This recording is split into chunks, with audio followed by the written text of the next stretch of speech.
سنتیں دیکھ لی. اب پورا وضو دیکھ لیتے ہیں ایک ساتھ تاکہ دونوں کلب ہو جاتے, دونوں باتیں مل جاتی, فرائض سنت ہے. اب دونوں کو میں فرض کیا ہے سنت کیا الگ نہیں کروں گا, اب دونوں کو ایک ساتھ رکھوں گا, جو کہ علی بن ابی طالب رضی اللہ عنہ کی ایک مکمل روایت ہے جس میں آپ نے پورا وضو کا طریقہ نبی اکرم صلی اللہ علیہ وسلم نے جیسا کیا تھا وہ بتایا, ٹھیک ہے. اور اس کے بعد عثمان ابن عفان رضی اللہ عنہ کی ایک روایت ہے جو ابو داؤد کی ہے بھی, تو ان میں آپ دونوں صحابیوں سے مکمل طور سے وضو کا طریقہ آتا ہے. آئیے ہم دیکھتے ہیں نبی اکرم صلی اللہ علیہ وسلم کا وضو یہ ہوتا اور وضو کا طریقہ یہ. میں اب تمام چیزیں ملا کر کہ سب سے پہلے آپ اپنے ہاتھوں کو 3 بار دھوئیں گے. اب نیند میں سے کوئی خاص اٹھا تو پہلے 3 بار دھوئیں گا, وہ ایک الگ چیز ہے, ٹھیک. اور پھر مسواک کر لیں گا. وضو کی پہلے کی چیزیں ہیں یہ کہ وضو بالکل میں خاص وضو بتا رہا ہوں, تو مسواک وہ سب پارٹ ہے اس کا, لیکن وہ تو آپ سمجھ گئے, وہ آپ کو الگ سے کرنا. اب وضو کی بات کر رہے ہیں ہم صرف. تو وضو کے لیے آپ سب سے پہلے جو ہے اپنے ہاتھوں کو دھوئیں گے 3 مرتبہ, اور ہاتھ سے مراد یہ پنجہ ہے پورا, کلائی جس کو بولتے ہیں, پنجہ جس کو بولیں گے پورا, ٹھیک. تو آپ ہاتھوں کو 3 مرتبہ دھوئیں گے. پانی آپ نے لیا اور ہاتھوں کو آپ دھو رہے ہیں, ٹھیک. ہاتھوں کو آپ نے 3 مرتبہ, ایک بار پانی لیا اس کو دھویا, دوسری بار پانی لیا پھر دھویا, اور تیسری بار پانی لیا. نل چالو ہے تو نل کے نیچے رکھیے اور ہاتھ دھوئیے, چونکہ لینے میں الگ مسئلہ ہے, پانی گر رہا ہے تو بہت سہولت ہوتی ہے, پانی کا نل کھولیے اور اس میں آپ اس کو آسانی سے ہو کر 3 مرتبہ آپ نے ہاتھوں کو دھویا, ٹھیک. 3 مرتبہ, ٹھیک. اب یہ بات یاد رکھیے 3 مرتبہ سے زیادہ دھونا یہ گناہ اور حرام ہے. 3 مرتبہ میکسیمم. آگے بات رکھوں گا جو ناپسندیدہ چیزیں وضو میں اس میں کیا کیا ہے. تو 3 مرتبہ آپ نے دھویا, اس سے زیادہ مت دھوئیے, میکسیمم 3. ایک ٹائم میں جتنا ملنا, جو مسائل ہے جو گندگی نکالیے, سیکنڈ ٹائم کیجیے, تھرڈ ٹائم میکس, ٹھیک. تو 3 مرتبہ آپ نے ہاتھ دھویا. ہاتھ دھونے کے بعد پانی لیا آپ نے اور سیدھے ہاتھ سے کلی کرنا ہے آپ کے اندر کی. پانی لیا آپ نے اور آپ کلی کر رہے ہیں, منہ پانی لیا اور کلی کر رہے ہیں. کلی میں زیادتی ہوں گی کہ آپ غرارہ کر سکتے ہیں, لیکن روزے سے ہو تو غرارہ نہ کریں, لیکن کر سکتے ہیں اس لیے کہ زیادتی میں آئیں گا, مکمل کلی میں شامل ہوں گا. پانی لیا یا چاہے تو غرارہ کرا اور پانی کو تھوک دیا, ایک بار فرض کم از کم 3 بار زیادہ سے زیادہ, ٹھیک ہے. دوسری بار لیا کلی کی, چاہے تو غرارہ کیا یا ایک بار غرارہ کیا, 2 بار کلی کی, جیسا آپ کو بہتر لگے تاکہ زیادہ سے زیادہ منہ صاف ہو آپ کا. تو آپ نے کلی کی اور پانی کو تھوک دیا, یہ ہوا 3 مرتبہ. اس کے بعد آپ نے پانی لیا اور ناک میں پانی آپ چڑھائیں گے. ناک میں پانی لے کے ناک کو صاف کریں گے 3 بار, ایک بار کم از کم, 3 بار زیادہ سے زیادہ. ناک میں پانی لیا اور ناک کو جھاڑا صاف کیا, پھر پانی لیا 3 بار. اس کے بعد پانی لیا اور چہرے کو آپ دھوئیں گے. چہرہ ہوتا ہے سر کے بالوں, پیشانی کے بالوں سے لے کر تھوڑی گلے سے اوپر کا حصہ, یہ کان سے یہ کان. پانی لیا اور آپ اس کو دھو رہے ہیں, پانی لیا اور دھو رہے ہیں. جب آپ پانی چہرے پہ مارے تو آنکھ وہ سب انکلوڈ کر لے اس کے اندر, ٹھیک. اور آپ اس کو دھو رہے ہیں 1 بار, 2 بار اور تیسری بار میکسیمم, ٹھیک. اس کے بعد جو ہے آپ پھر جو ہاتھ دھوئیں گے. ہاتھ کے لیے پہلے سیدھا شروع کریں گے. سیدھے ہاتھ پہ پانی لیا آپ نے اور اس کو پانی اگر کوئی چیز میں سے اٹھا رہے, برتن یا مرتبان میں سے, تو اٹھا کر آپ ڈالیں گے اور پھر اس کو ملیں گے. اگر نل چالو ہے تو آپ نل کے نیچے ہاتھ ڈالیں گے اور اس کو ملیں گے, ٹھیک. تو یہ پورا آپ نے یوں لیا اور یہ مل لیا 1 بار, یا آپ نل چالو تو نل میں بھی آپ سیدھا ڈالنے کے بدلے ایسا لے کر اس کو آرام سے مل سکتے ہیں نل بند کر کے. 1 بار, 2 بار, میکسیمم 3 ٹائمس, ٹھیک. اس کے بعد پھر الٹے ہاتھ آپ شروع کریں گے, الٹے ہاتھ کا, اور اسی دوران اس کا خلال بھی کر لے سکتے آپ چاہے تو, ٹھیک. اس کو دھوئیں گے, ٹھیک. یہ ہوا دوسرا ہاتھ. اس کے بعد آپ پانی لیں گے اور پانی لے کر مسح کریں گے. مسح کے لیے آپ پیشانی کے جو بال شروع ہوتے ہیں وہاں سے, جہاں تک ہم نے چہرہ دھویا تھا اس کے اوپر کا حصہ, بالوں سے پیچھے جائیں گے گدی تک اور پیچھے سے واپس آئیں گے. خواتین جو ہے چونکہ ان کی گردن کھلی نہیں ہوتی تو پیچھے جائیں گی گردن تک اور گردن سے واپس آ جائیں گی. مرد گردن تک جا کر پورا واپس آئیں گے, ٹھیک.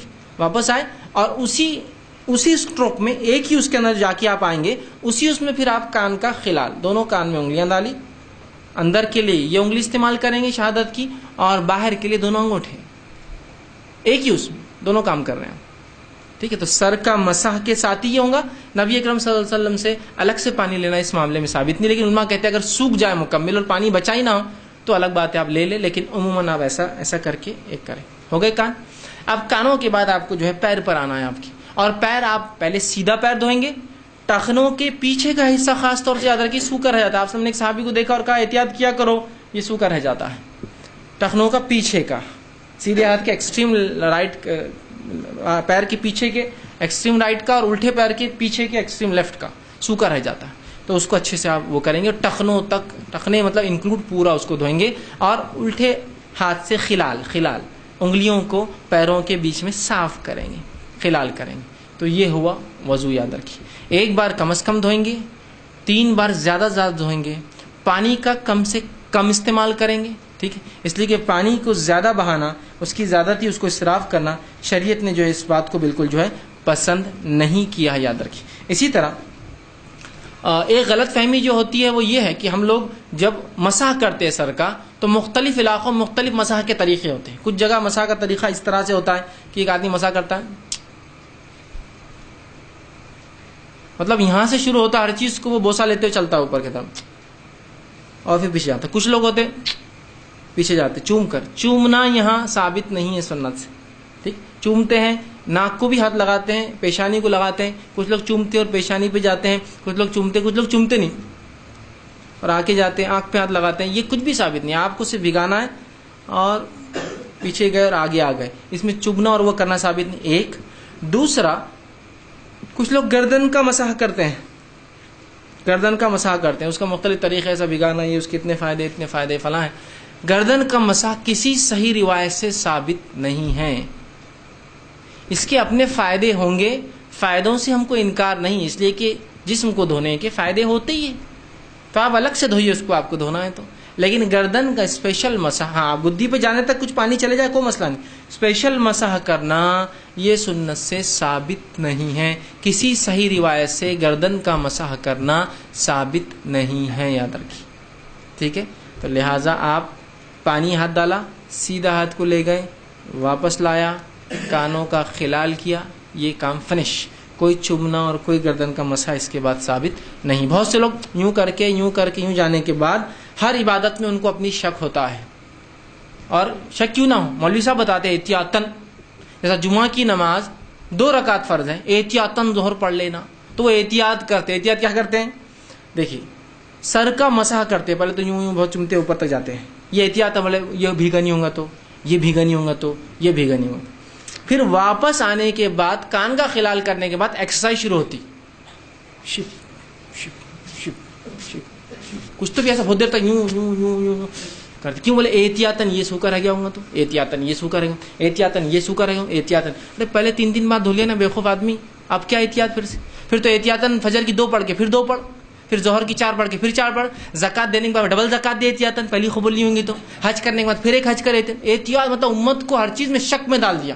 یہ احتیاطاً کیوں, 3 بار تم دھو چکے ہو نا پہلے اتنی احتیاط سے, اب کیا احتیاط کی ضرورت ہے. تو مسح کرنے کے بعد ایسا بیٹھ جاتے, اور بالکل ایک وہ طریقہ رہتا, اس کے لیے اس تک کلاسز لگانا پڑیں گی.